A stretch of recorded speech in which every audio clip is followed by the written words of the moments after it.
Hello and welcome to Notify Your Green Agenda, where we take time to reflect on our environment.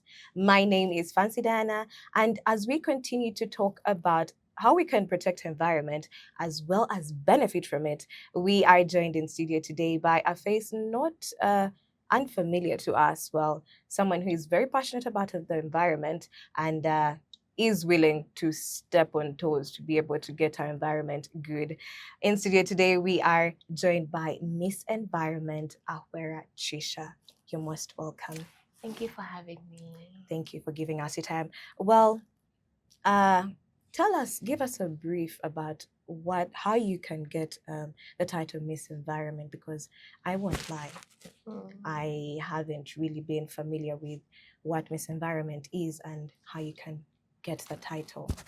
My name is Ahwera Trisha. I'm a professional beauty queen. I'm a business manager at B2C Restaurant and currently holding a title of Miss Environment International First Runners-Up that took place in the Philippines last year in November. And I turned out to be first runners-up. Miss Environment is a pageant that gives us a platform to talk about what challenges are we facing in our countries. How are you facing them, and how are you able, you as a beauty queen that is standing up to be a voice among the thousands of people in Uganda, how are you able to change the problems that you're facing? Lovely. So it's a niche that you picked up and you were like, this is something I'd like to do. Based on a true story. Oh, yeah. Do you mind sharing with us? Of course, yes. Would love to hear it. I stood up as Miss Environment Uganda because I wanted to share the disadvantages that we face from cutting down trees. Growing up from a poor background where we don't easily access electricity, got my father into a state that took his life. And then also me, I'm still battling with air condition problems. So I have pneumonia right now. Like when like it comes suddenly, I could be here and I'm not able to breathe because he used to cook. I grew up with him. And he wasn't so rich, He used to work in oil gas. So every time he comes back home, he needed to prepare me food. And this is where we had to, use firewood.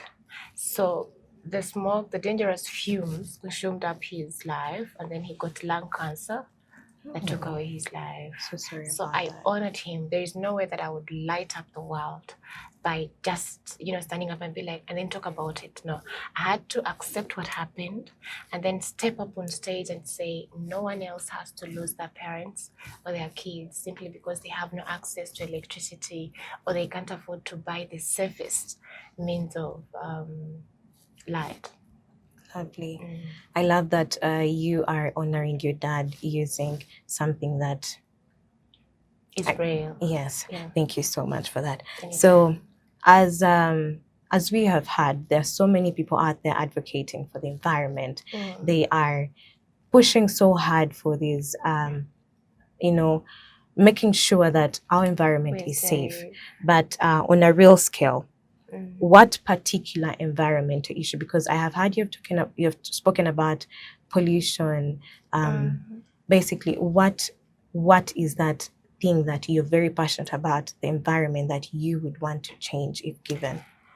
I think if at the most supporting organizations, I would really, really love to work with solar energy organizations because not everyone is going to access electricity. Definitely. Coming from a family, for example, where I come from, it's a very poor background and not everyone is so rich, like even to afford, but solar energy is something that is naturally given free of charge. So it's the most thing that I wish we would all know about. Like we have the sun, but most people are not aware, like, can we use this to actually live this? The benefits. Can we stop cutting trees and instead opt for solar energy panels to light up our homes than cutting down trees and then using the firewood to cook? We have electricity where we can use the stoves, the solar energy stoves, where we can leave the charcoal and then talk about the safest means of cooking without hurting anyone, without even affecting anyone. So if there is something that I really want to work about, it's solar energy. And I think it's part of my initiatives that I'm doing. I have an initiative called Green Crown campaign, and this is where we distribute solar panels to different, especially those communities that can't access in the rural areas where they can't access electricity. Lovely.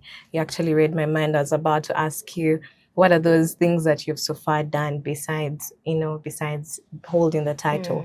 Because, we have to push for our Yes. environment to be good. So do you teach people how to use this because I won't lie, personally, me, I do not know how to use a solar panel. I am so sorry. We do the teaching as well. Most importantly is to let people know that you actually have this. Can you use it to be better?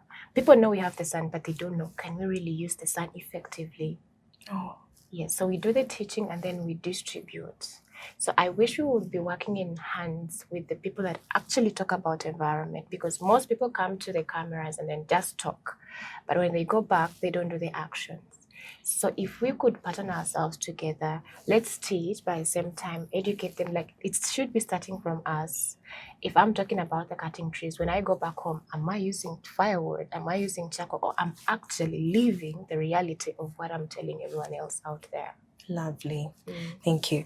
And as a young person, you have told us about why you got into why you are so passionate about the environment. Yes. So now, me as a Gen Z or a Gen Z outside there, how best can you let them, inform them that they can do something to better our environment in our day-to-day lives? I think it should start with us being authentic about everything that you're doing. The moment we come and talk about things and then we go back and then cover ourselves and be like, I just said it won't make any change. But if I come today and someone who has seen me, who has known me till I've lost my father, and be like, I saw Trisha, she lost her father. So I don't want anyone else to lose their father. I should be doing steps. I should not be just talking about environment. I should be down there doing the actions. It shouldn't be about the words. It should start with you, with the actions.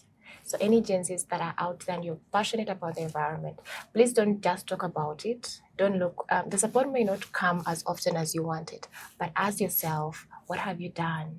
What have you done that someone is going to say and be like, oh, she did it. Let me also engage in. Because when you start, you're just lighting up one person, and that's a change in the world. Beautiful. I am very inspired. I hope you are too. Well, as we come to the end of this interaction, just something brief. Of course. So let's imagine you're taken to like a park. Okay. Let me say Murchison Falls. Okay. What would be that activity that, would excite you in a way that, your inner child would come out? What would be that activity? I think that would be being playful. I don't know. I would love to interact. I know it's impossible, but I would like to touch the elephant. Ooh. What we do in the zoo, because when you're in the zoo, we Okay. touch them and then play with them. But how about in the game? In the parks. How about that? Like, I would want to get closer And be friendly with them. and feel like, because at the end of the day, they are human beings and we are human beings too. They are human in form of animals. Yes. They speak, they listen, they eat. We do the same. Definitely. The difference is we have activations that we do today, day-to-day technology and all that. So I'd really love to touch maybe an elephant, maybe a tiger. It's something I really, really would want to do. Oh, I am not sure I would go for that activity. I really want to. All the best. All the best. Well, thank you so much for giving us your time, and we hope that we continue to see your face and continue to advocate for our environment, because in a generation where everyone is glued to their phone and not really interacting with nature, it's becoming a problem. So thank you so much for your time, and please keep your voice out high. I'm moving forward to Miss Universe this very year, and I'm taking the advocacy higher. It doesn't need to end in Miss Environment. I still have to talk about it as much as I can, because if it only starts with me, then someone else could look into what I've been through and say, because I really feel that many people that are facing challenges from environmental problems, but then they're stuck like, what can I do? what will I do? Anyway, the world doesn't care, but you care. As long as you stand up and be like, I'm going to do this. I'm honoring my father, and it's the reason why I'm choosing to stand. Like, it doesn't have to stop here. It has to stop in Miss Universe. Even after Miss Universe, what are we doing after that? So I'm taking the voice higher to Miss Universe this year. Ooh, we look forward to that. I promise I will vote. Oh, please do. And Thank you. if you can do it, they can do it. Of It's course, not it that starts hard. with us. Definitely. Thank you so much for giving us your time. Thank you for having we me. look forward to more conversations. Sure. Thank you. Thank you. Anytime.